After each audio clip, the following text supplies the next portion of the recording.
As Mr. Wright has told us, the victim was struck with a blunt object. Would you explain to the court just what was that object?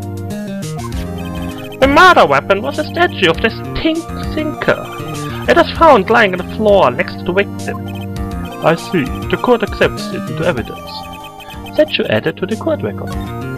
You've got mail. What? Right. Be sure to pay attention to any evidence added during the trial. That evidence is the only ammunition you have in the court. That and this machine gun. No? Okay. Touch the court record button to check the court record frequently. Well, I know I want to touch with you. Anyways. Mr. Payne, the prosecution may call its first witness. The prosecution calls the defendant, Mr. Butts, to the stand. Chief, what do you do now? Pay attention. You don't want to miss any information that might help your client's case. You'll get your chance to respond to prosecution later, so be ready. Let's just hope he doesn't say anything unfortunate. Oh, we're screwed. Uh-oh, Larry gets excited easy. This could be bad.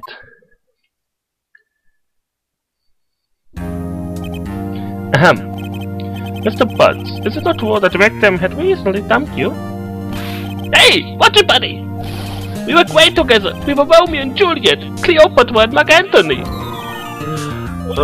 Didn't they all die? I wasn't dumped.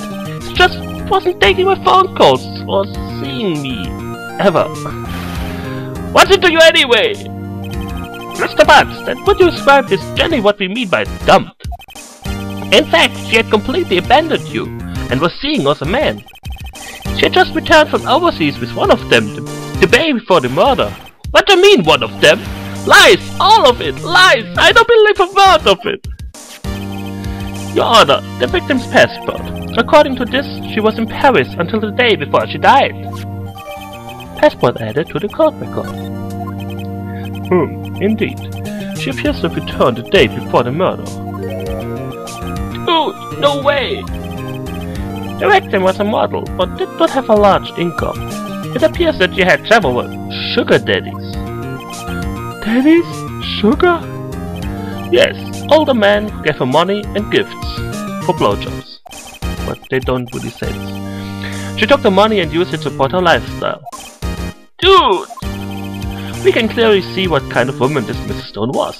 Tell me, Mr. Butts, what do you think of her now? Right? I don't think you want him to answer this question.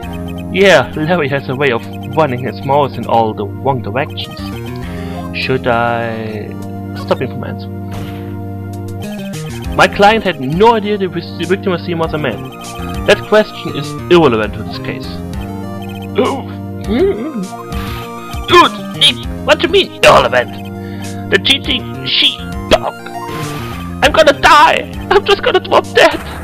Yeah, when I meet her in the afterlife, I'm going to get to the bottom of this.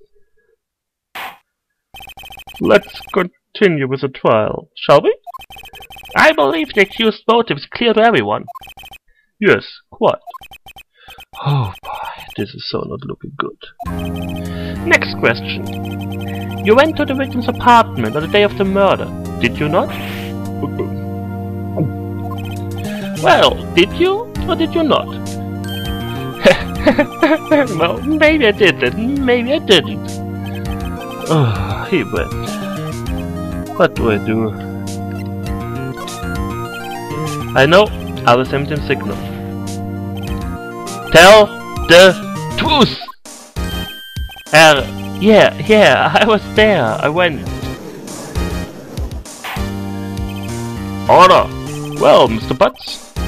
Dude, chill. She wasn't home, man, so like, I didn't see her. Objection! Your Honor, the defendant is lying. Lying? The prosecution would like to call a witness who can prove Mr. Butts is lying. Well, that simplifies matters. Who is a witness? The man who found the victim's body, just before making the gruesome discovery. He saw the defendant fleeing the scene of the crime. Order! Order in the court. Mr. Payne, the prosecution may call its witness. Yes, Your Honor. I'm actually sorry if I change voices around. I'm not really a good voice actor. And I can't remember who I gave what voice. This is bad. On the day of the murder, my witness was selling newspapers at the victim's building. Please bring Mr. Phoenix Wright to the stand. Oh! Who is that? Mr. Wright, here's a newspaper subscriptions. Is this correct? Oh yes, newspapers, yes. Mr. Wright, you may proceed with the testimony. Please tell the court what you saw on the day of the murder. Ooh. I was going toward the door, selling subscriptions when I saw a man fleeing an apartment. I thought he must be in a hurry because he left the door half open behind him. Thinking it's strange, I looked inside the apartment. Then I saw her, lying there, a woman, not moving, dead. I quailed in fright and found myself unable to go inside. I thought to call the police immediately. However, the phone in the apartment wasn't working. I went to a nearby park and found a public phone. I remember the time exactly, it was 1 PM. The man who ran was, without a doubt, the defendant sitting right over there.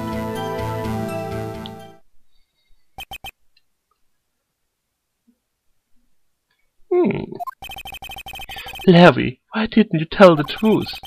I can't defend you against a testimony like that. Incidentally, why wasn't the phone in the victim's apartment working? Your Honor, at the time of the murder, there was a blackout in the building. Aren't phones supposed to work during a blackout? Yes, Your Honor. However, some cordless phones do not function normally. The phone that Mr. Wright used was one of those. Your Honor, I have a record of the blackout for your perusal. Blackout record added to the court record. You've got mail. What? No, Mr. White. Yes. Yes, Your Honor. You may begin your cross-examination. Cross-examination, Your Honor? Alright, right. This is it. The real deal. What exactly am I supposed to do? Why, you exposed the lies in the testimony the witness just gave. Lies? What? He was lying? Your client is innocent. Why? Then that witness must have lied in his testimony, you dumb fuck. Or is your client really guilty? How do I prove he's not? You hold the key. It's in the evidence. Compare the witness testimony to the evidence at hand. There's bound to be a contradiction in there. First, find contradictions between the court record and the witness testimony. Then, once you found the contradicting evidence, present it and rub it into the witness' face. Okay. I'm going to stand right over there. Touch the court record button and find out contradictions in the testimony. Okay.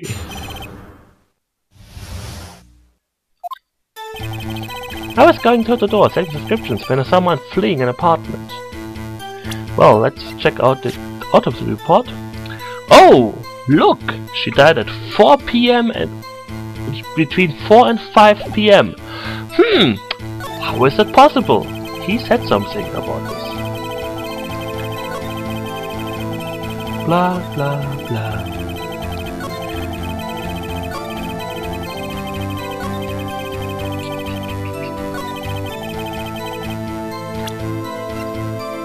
Objection! You found the body at 1 PM? You are sure? Well, it was 1 PM for certain. Frankly, I find it hard to believe. Your statement directly contradicts the autopsy report.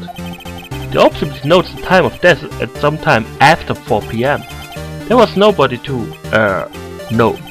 find at 1 PM. How do you explain this 3-hour gap?